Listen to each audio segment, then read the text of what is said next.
Wingspan family, long time no see. We've got a great episode for you today. We've got some new co-hosts and we've got a guest. I'll let the co-hosts introduce themselves. Hi everyone, I'm Xenna Tompkins. I'm a part of the NCCU softball team here, and I'm a junior mass communications student with a concentration in broadcast media.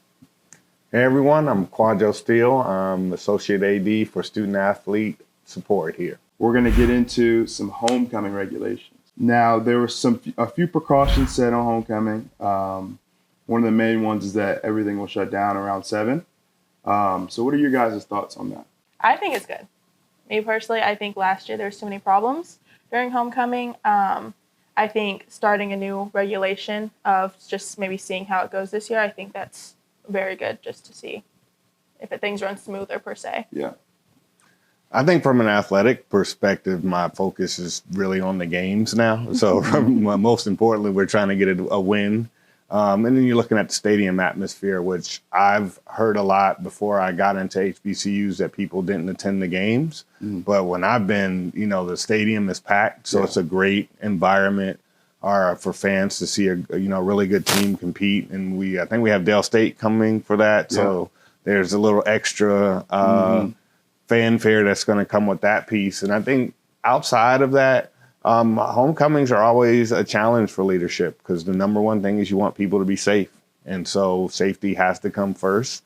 And then you want to make sure people have a good time along with that. And, I'll miss the drone shot if that, but outside of that, I think, it's tough for leadership to balance those things. So you have to trust your leadership and understand that they put some thought into what safety looks like. I know Winston-Salem State also made some changes. I know their chancellor from a previous work relationship, and I know they care, and I know our chancellor cares. So I don't think it was done without thought.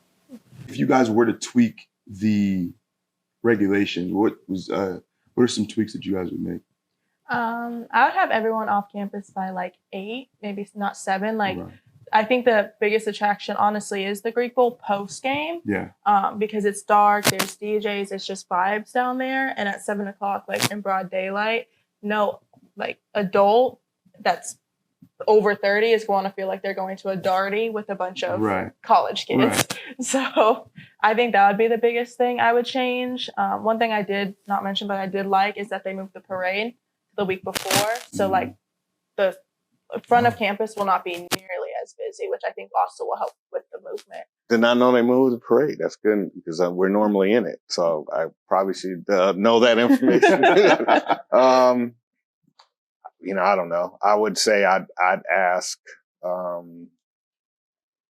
students what's a compromise, but I think that's already been done. So, mentioning that if it needed to be a little darker, what's the safest dark hour, or really what is a good point in which we could meet in the middle. But again, when you're in, a lot of thought was put into it. So for me, I don't know if I'd make any changes other than, hey, I know you guys really love, because I don't think the Greek Bowl, it's had different iterations, right? So I think just over the last couple of years, it's been the drone shot. It's seeing how many people you can get into the bowl. I don't know if that was like that in, even 2015 when I got here. Right. So, what is important to you all about the bowl would be, the one thing I would ask and see, how we can meet in the middle. But again, I understand that those changes came with thought. So I'm rolling whatever our leader says.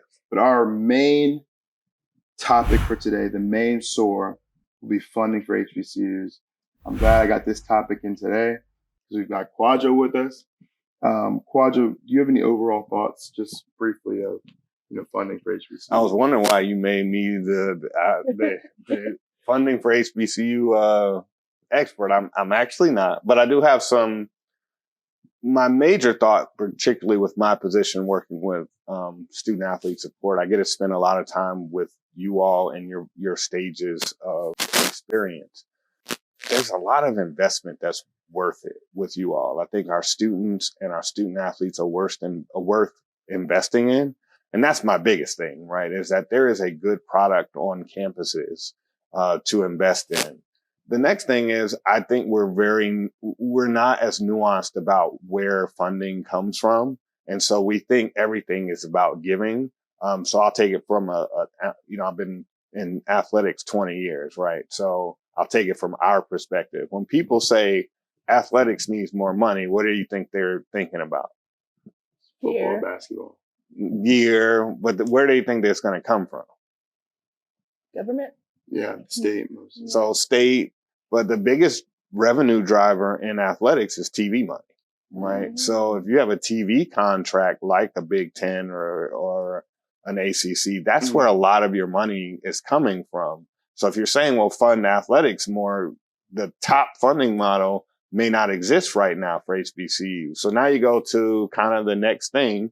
And for us, that's student fees, right? So the number of students we have affects the number of dollars we bring in, right? And then we go to what we call butts and seats. That's how many people go to a games, but we only charge for, 3 teams to play.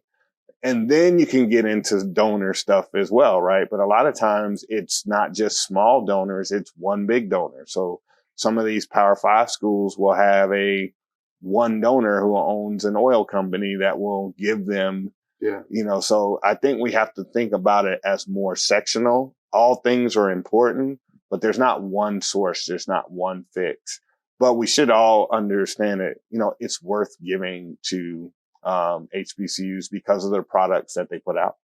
So, going back to the donor thing, I was seeing that, the bigger schools, when you see their names, like people have names on the field or names at the stadium or names on the stadium.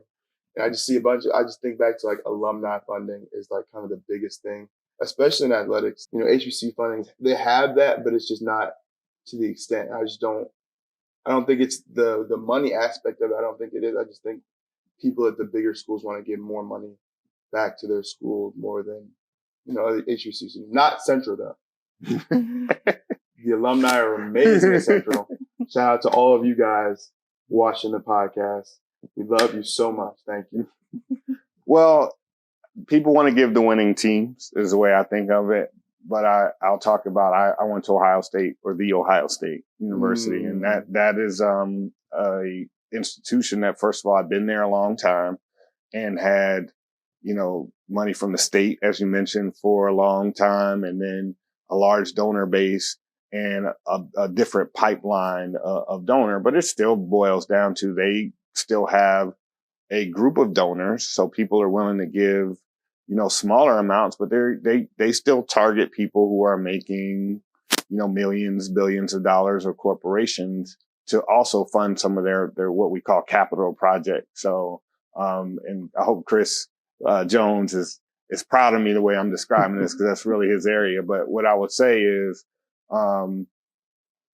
donors have to be cultivated and they have to be grown. So one of the things I'm excited about is I think that you all are going to be our big donors, right? Because we have to produce the people that are making the money too. Right. And just what the crop of students I've seen come through here and the talent I've seen come through here, one of y'all might be that billionaire, right? Without winning the lottery too. Right. You know what I'm saying? But I think that's really where that donor base has to be cultivated to have a high giving amount, right? Because you can only give a portion of what you make. And if you're not, producing millionaires, it's hard to just say, hey, a bunch of y'all give $100 and we'll make it. That's effective. But I think what we don't get from some of these Power Fives is they have a few singular donors that are giving a lot of money as well. I did see a study that said, it's an AP News source. So there's a source to everything. That many public HBCUs have been underfunded by their states for decades. For example, in 2023, an analysis showed that 16 public HBCUs were underfunded by a combined $12 plus billion over 30 years. It's hard to especially with the state, I know that they try and say that everything is equal, but it's hard to believe that. And just because of the title HBCU, I just feel personally, I don't feel like we get as much of the state funding as a UNC or a NC State or UNCG or stuff like that. Like I want to know, like I want it to be equal. And I could be wrong. You know, I haven't fact checked myself, but I could be wrong. But I just feel like, you know, we should be actually getting equal rather than just saying. Yeah, there's some historical factors. And then there's also size. So enrollment matters in terms of how much money each school gets. So Chapel Hill is obviously a bigger institution than ours. Yeah. So, and so that's also a factor. But you're not wrong that there's been some historical factors and underfunding of HBCUs. There's so much good that comes out of HBCUs rather than it being, you know, a PWI versus HBCU thing. Like there's a lot of good things, especially out of Central. Like I feel like we should be rewarded, not only rewarded, but, you know, we need resources just as much as the other schools do. And resources is a big thing. You know, Carolina has resources everywhere. And we have resources too. Just, I feel like ours could be a lot better with state funding. Yeah. And if you guys want to. Well, I'm interested in what do you guys feel like, you all are part of the investment. So what's been great about your experience here? I think for me personally, the connections, like through other schools. So one of the professors in the mass communications department is Brett Chambers, and he works with Duke. And so a lot of the Duke, like students here will get Duke internships through him and stuff, which is a great institution to have with that. But then just the internship opportunities, I do like that is a priority, especially with athletics. One of my teammates did a Nike internship this past year in Oregon. The year before, same thing. Yeah, 2 in a row. So I think it's very important, and I love that we have the resources through you guys. But overall, I do think HBCUs, with on top of the federal cuts that are already happening, we're gonna just slip under the rug, if that makes sense. In my personal, at least how I feel about it, in general, not just Central, but I think all HBCUs are gonna end up slipping under the rug, and kind of just what we already kind of don't get is gonna lessen because of the new federal cuts. I feel like the connections are big. I feel like the networking also, especially just being at an HBCU, like the homecoming is also a big thing. Like you never know who you're going to talk to. You could be at a tailgate and be talking to a CEO of a company. Like you never know. And I just feel like the networking is a big thing for me. And this is the community. Like there's so many people backing you that you have no idea about. Like I walked into a store before and had a Central shirt on. And they've been like, "Go Eagles," and that just like shows how big the community is. But I do agree with what Xenna said about the funding being cut, and it's not okay. It's not fair. Yeah, and I think all institutions, and like I said, we already being limited resource, if there are cuts everywhere, then obviously it's going to feel like it affects us more. And, you know, and maybe as a solution, you know, when we talk about donors, and I mentioned that people give the winning teams, what I meant was, I had listened to a podcast where they talked about kind of Stanford receives all these donor these different grants, even though their endowment is really, really high. So really what they were saying was if you get one person on board, then the other people kind of come whether they feel like the university needs it or not. So really the question for us is how do we get people on board that will support this winning team? And then we may not even need their money, right? After a while, it's just like, I'm going to give to Central, and they'll be like, their endowment's so high. And like, it doesn't matter. I'm going to give to them because I love the products they put out. So I think that can be a solution that we have control over, which is as you all can graduate and as you know, and you connect with people to create a culture of giving that supports above and beyond maybe what we may lose in federal kind of dollars. That was going to be my next question. Like, how do we feel like we can get more alumni to be invested in not only just the program, like the athletic programs, but more so the school? Like, I feel like the podcast is a really good way to kind of get alumni to kind of just hear student athletes' perspectives. And obviously you're a big one that people want to hear perspective of. So I feel like, you know, just kind of relating and letting the alumni hear us would help us a lot with funding wise. Your thoughts? I completely agree. I will say to all the students out there, or recent graduates of this institution, look in your area. There's so many alumni chapters literally across the United States. This summer, I had the opportunity to go to one in Atlanta with the Atlanta alumni chapter, and I made so many connections there. The Charlotte chapter is one of the softball team's biggest supporters. But no matter where you are, there is an alumni chapter there. Get connected with them, because those connections will take you beyond your time here. Yeah. And I back in on producing those who will have the income to be able to do it. There's just so much talent just working with you all and working with some of the student athletes who are entrepreneurs. We'll hit when one of you guys really produces. And we know that's going to happen just by looking at you all. So I think from my perspective, it's keep producing potential donors. And then you all, when you do graduate, remembering the experience. I think that's what you'll hear a lot of is people will kind of remember the negative experiences, but it's like, overall, this has been a great experience. Why wouldn't I want to influence the next group? And if we kind of not look at it as giving, but more investment, an investment in a product that we love, I think we'll be able to kind of hit those marks you guys are looking at. And to piggyback off what Xenna said, if you don't already have a LinkedIn, I would get on LinkedIn immediately. Especially like Xenna said, the connections were crazy, and you never know who you're going to find on LinkedIn. Like just and post, like if you have stuff to talk about on LinkedIn, talk about it. Like, especially if you do internships or even if you're looking for an internship, it's all going to be on LinkedIn.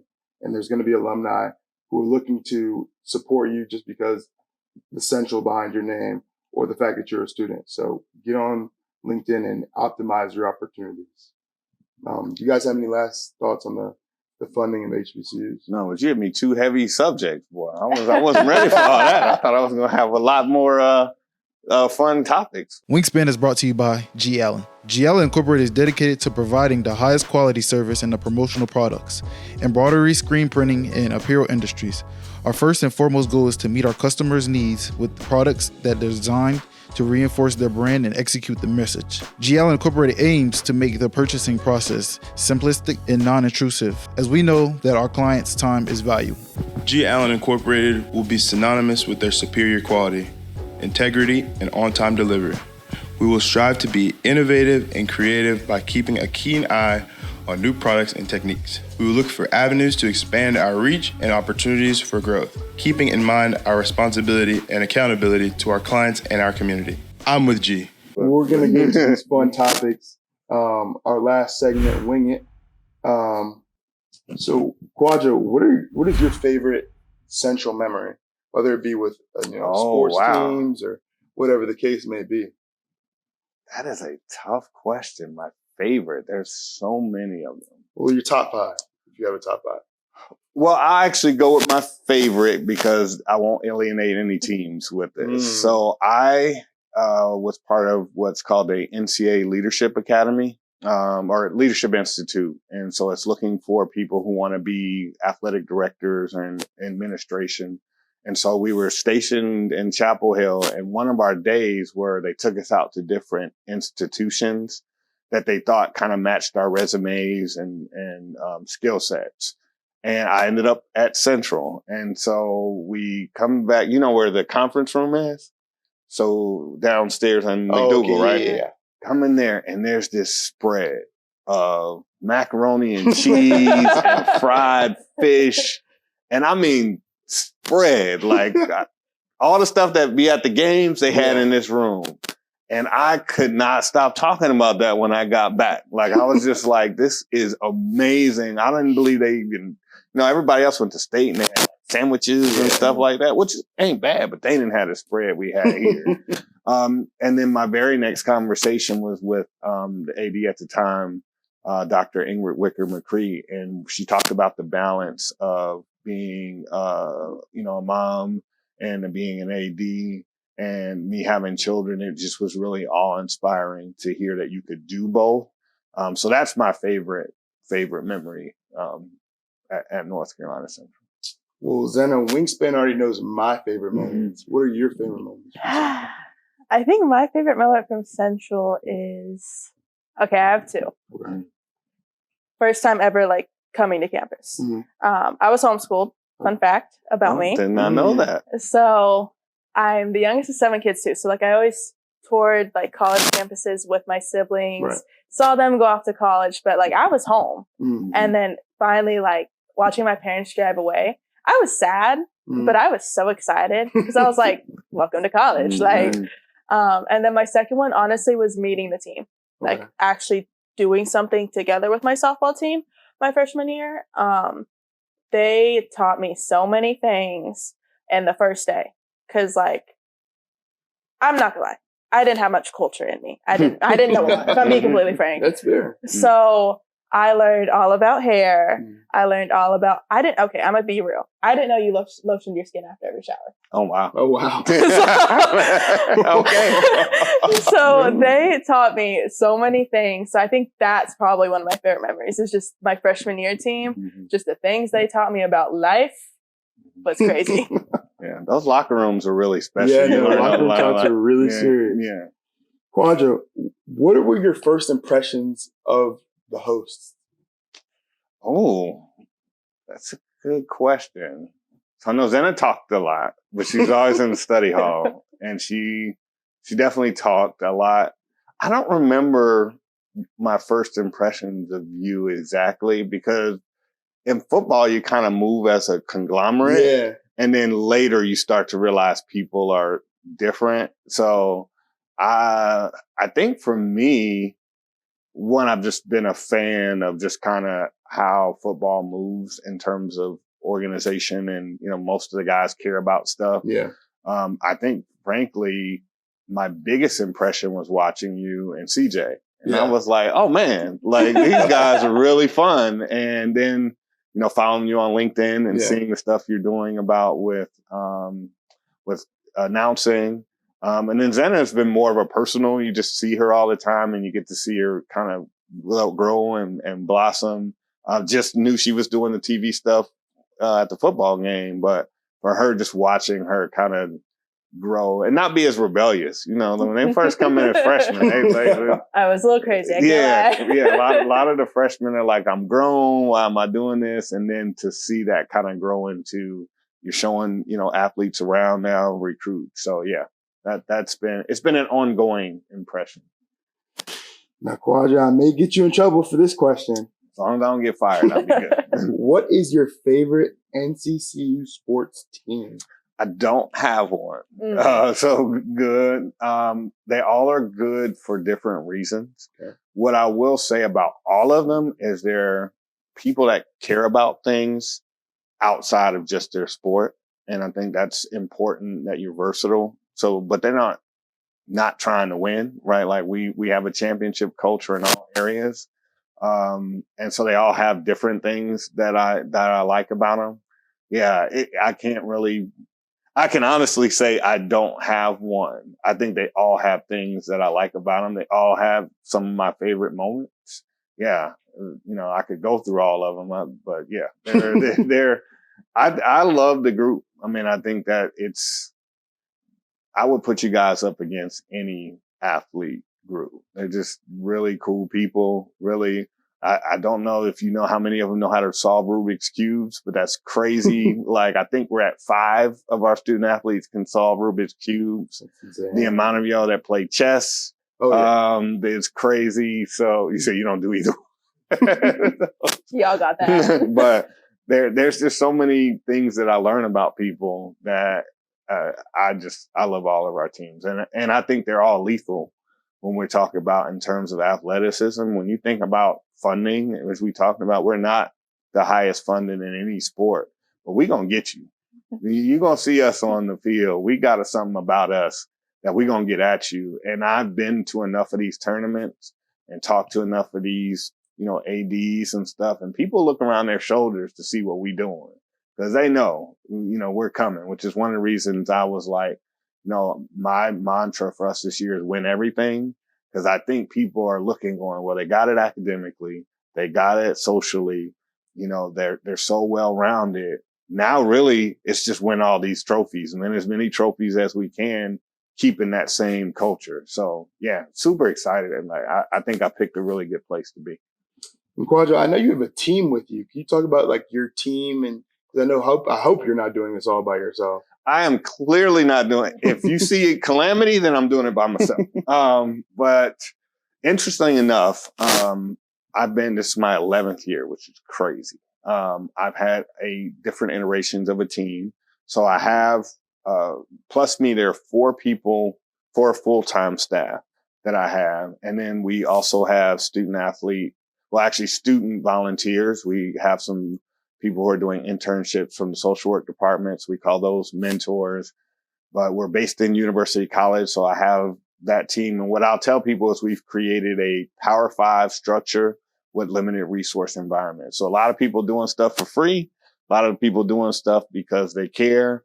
But my main team, there's 3 others. And, interesting enough, just like any championship team, 3 of mine transferred in the summer. So we had Miss Lucy Mason, who's now chief of staff at Monmouth University, and Miss Krista Gray, who's senior women's administrator at Coastal Carolina, and Xenna Watts, who's now learning specialist at NC State. I call them the academic Avengers. So that was our latest group. And they really helped us get to those new heights in terms of our GPA and structure.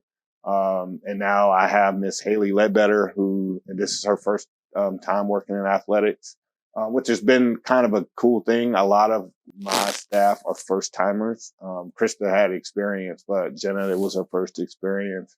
And I've got a lot of my staff that have been with us that are at other institutions doing big things.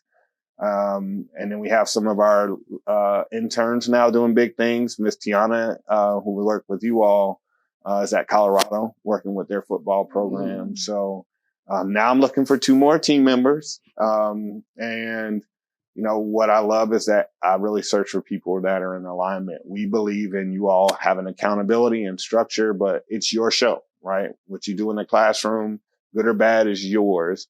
We're just responsible for the structure and for providing what we hope is a great experience. But I've had people that have been aligned and saying, you know what, we believe in our student athletes having a great experience. And I think that's the one thing I can take credit for is that structure.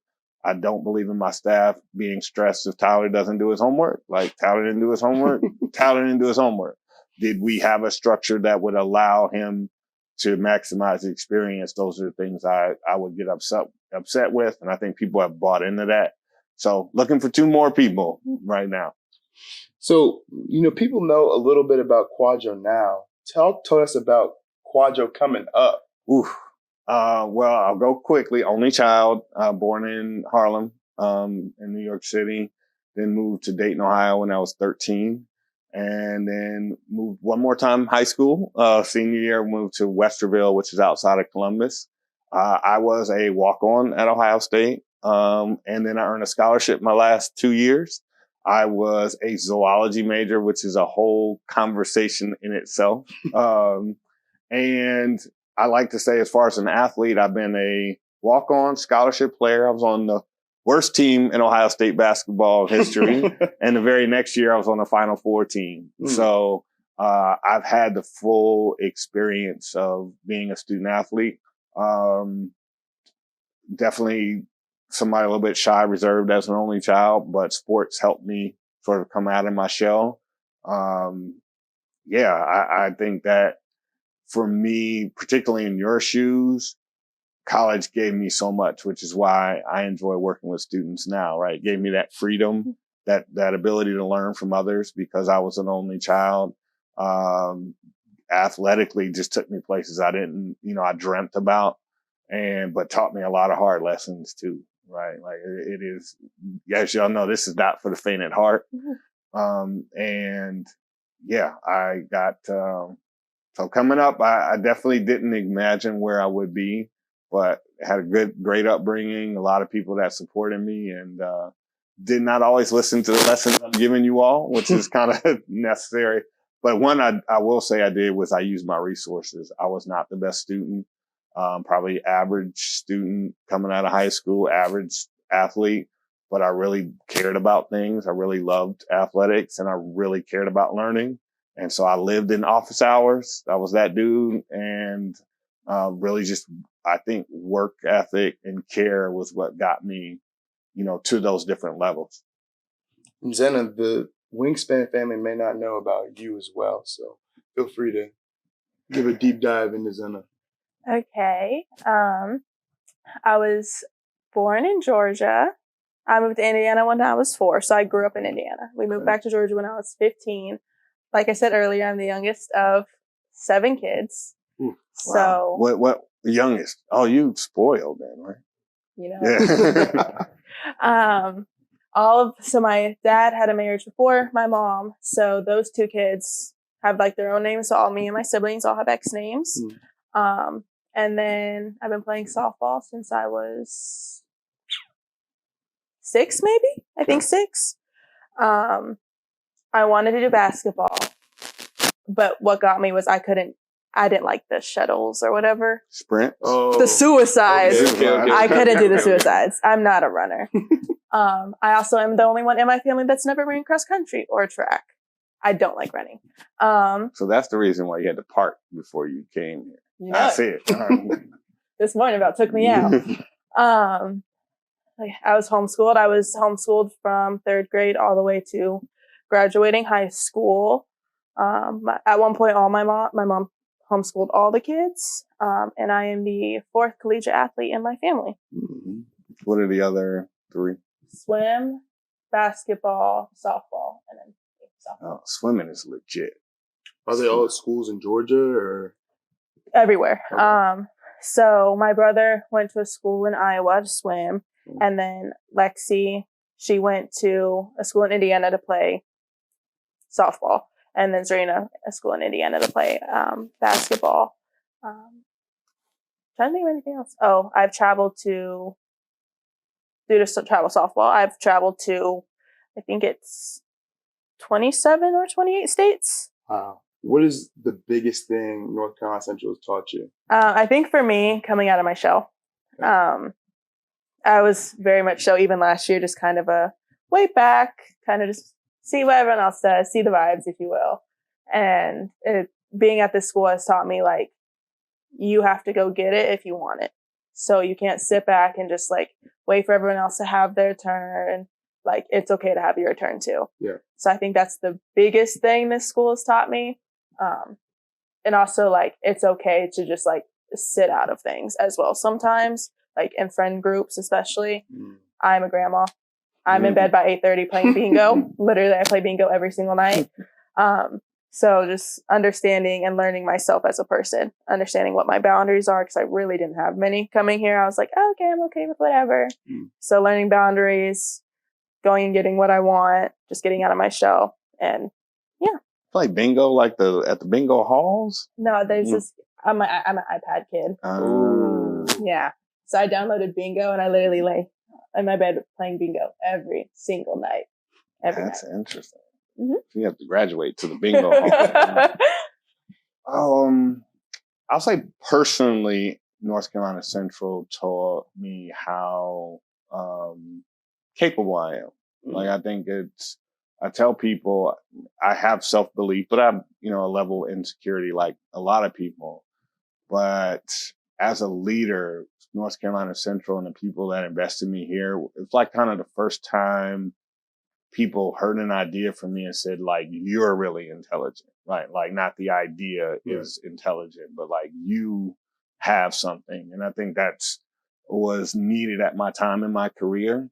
So that's the biggest thing I think I've learned. And then just, I know people will say this wherever they go, but just how special the students are here, right? And that's why I think alignment matters. I think you all match what I'm trying to produce in student athletes, but it really, I say that often, like, wow, I'm like in a really special place and these students are really special. For me, I would say, it's okay to be an adult around a bunch of teenagers. Like, I see a lot of people, they're going out and partying every night and doing all this, that, and inviting me. And I'm just like, well, I've got football, I've got class, I've got internships. And I'm just like, you know, I'm going to be an adult around amongst, you know, teenagers. And that's okay. Like, it's okay to show maturity when everybody else around you isn't being as mature as they should be. And then also, like, to tag along with Xenna said, like, to go get it. Like, there's so many opportunities everywhere. And especially, like, we're in a really good area, the Triangle, where there's opportunities everywhere, in every college. And especially with the city of Durham, like, just go get it. Like, there's an opportunity and there's a place for you everywhere. Like, don't sit and wait for somebody else to go take it, because they're going to take your job. So just go get whatever you want to get, whatever you feel like you can get, go chase it. Has football taught you anything since you've been here? Be patient. For me, like, you know, coming out of high school and, you know, Little League and all that, like, I've never, you know, been on the sideline and kind of watched the game from the sideline. And being, you know, a redshirt freshman now, I mean, I've kind of took a whole season to watch everything. And it's just like, you know, everybody has their time. And everybody's time is coming. Like, I've seen teammates that, like, are just now being able to, you know, flourish. Chris Mosley, one of them, he sat behind a few people, but just, you know, waiting your turn and waiting your opportunity, because everybody has an opportunity. It seems to be very common in football too, that at least your first season, you're going to wait. I remember my first year, I did what we called the Preparing to Soar program, which was a summer bridge program here. And I remember Nick Leverett sitting there, baby face, talking about, I'm going to start. And I was like, you're not starting. And he was like, oh, I'm going to start. And he didn't. He did not start. And obviously went on to have a great career. But it seems more common than maybe a softball that if you're good as a freshman, you're still going to wait. Is that kind of common? Yeah, no, it definitely is. But, like, the goal is to kind of redshirt all freshmen. And if, like, the case, like obviously if you're game breaking, you're obviously going to put you in the game. But, you know, it's kind of the goal to redshirt, which is okay. Like, but it's just I've seen a lot of teammates and a lot of my friends at other schools who redshirted just, like, you know, couldn't handle not playing. And it was just, I feel like I'm handling it a lot better than obviously my other friends are. Some of them have quit and done other things, but, you know, just waiting your time, being patient is one of the biggest things. And also piggyback off of what you said, just being patient. I had hip surgery 6 months ago. And so it was rough. Mentally for me, it was rough. Like, just seeing the people that I would be out on the field with normally, just, like, out there. And I think something, especially when an injury is involved, there's something to be said about, like, you feel separated from your team. Like, I was still showing up to every practice, every 6 a.m. weights, all of those things. But there's something to be said when you're physically on the field in the same uniform as all of those people.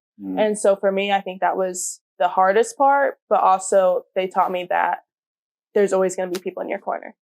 Like, there were people every single day checking up on me, making sure I was okay, even when I felt like mentally in just, like, warfare with myself. Like, you have to get back. Like, you have to be back out there with them. And it was like, those people were my support system. And so I think one thing Central Softball has taught me is you will make friends that you literally will have for the rest of your life. One of my best friends from my freshman year, she's no longer here. She still comes and visits me. I still go and visit her. We talk every single day. So it's like, you will always have people in your corner that you meet from your athletic team. Is that both of you were with championship teams, right? And so I think it's hard to describe to people the after, right? So you enter a program and it's like, we won. And then the after I often think is hardest. Is that true? Like, what is it like knowing that you're a few years away from NCAA tournament, Celebration Bowl, and now do you have those expectations? What lessons have you learned knowing that from that type of culture and that type of expectation, if it exists? For me, I came in 2 years after after the team went to the Celebration Bowl and won. I would say you're always going to be compared to that team or that team that just made it or that team that won it. I would say everybody has their time and every team has their time. It's obviously not always going to be, you can't repeat a team. Everybody's going to leave. People are going to leave. Pieces are going to change. But you're always going to strive for greatness in whatever you do. Mhm. So obviously you're chasing that team, but just know that everybody has their own path. I came in the year after they won Mhm. this not Celebration Bowl, The the MEAC championship. Mhm. And we had basically the same team. We had only lost about 2 girls. The championship mindset was there, but the humbleness wasn't. Okay. So I think sometimes that's where you get in that slippery slope of you're confident, Mhm. but need to remain humble. And I Yeah. think at least my freshman year, that did get lost a little bit. Mhm. Love the girls, Mhm. love them down bad. But there was no, in my personal opinion, there was no reason we shouldn't have won with Mhm. having the same exact team minus 2 players the night before. And you Yeah. had 7 freshmen come in that we were all great too. Yeah. So That's probably one of the biggest mistakes I think I made is the year after the Final Four. I remember sitting on the bus and going, all right, now I can focus on me. And I wasn't even playing, Mhm. right? But you feel this kind of release and then you almost expect it. And there's a narcotic to winning. Even if you weren't on the team, you're treated a lot differently than the folks that had to kind of fight their way up. And yeah, it is a constant kind of re-engagement of where do you keep the confidence that we're a championship team, but not thinking you're just going to walk out there and smash people.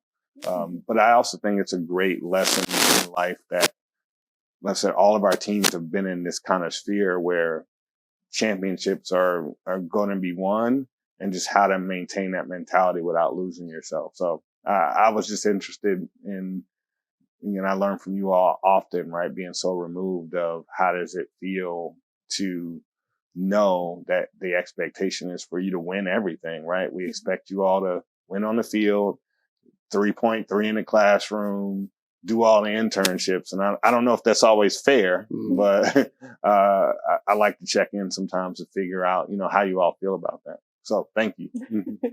You guys have anybody you want to shout out, closing remarks or anything like that to the people, and whatever you guys want to say to end it off? Well, shout out to you all. I know I tracked you down like, man, I love your podcast. How can I be on it? So thank you. Thanks to my wife, who's amazing sport, met her in college. So another part of my college experience. And yeah, thanks to North Carolina Central. Again, I've been very blessed to be here, have had support, unbelievable support, and people who've listened to my dream and my structure, down from your coaches to, administrators. And I hope that I have given them what they have given me. thank you, Tyler Clark, for finding me in the walker on my way to physical therapy. Thank you for accepting. That is it. Another edition of the Wingspan Podcast. Thank you all for watching. Where can they find you guys at? Well, email me. I'm on LinkedIn. Email, I would say come by my office, but y'all know I'm not going to be there. So, cause I'm doing stuff like this, but, LinkedIn, if you're really looking for opportunities, my email's on the athletic website. And then obviously, yes, you can come by Alexander Dunn, peek your head in, talk to, Jesse White, who's right next door to me. And, yeah. My Instagram is Xenna AT. And my LinkedIn is my name, Xenna Tompkins. You can find me on Instagram. You can find me on TikTok if you're interested. I do make some dances on there. LinkedIn, and I also have Facebook. But yeah, I'd like to thank you guys, Kwadjo especially, Xenna. We'll see you next time. Thank you.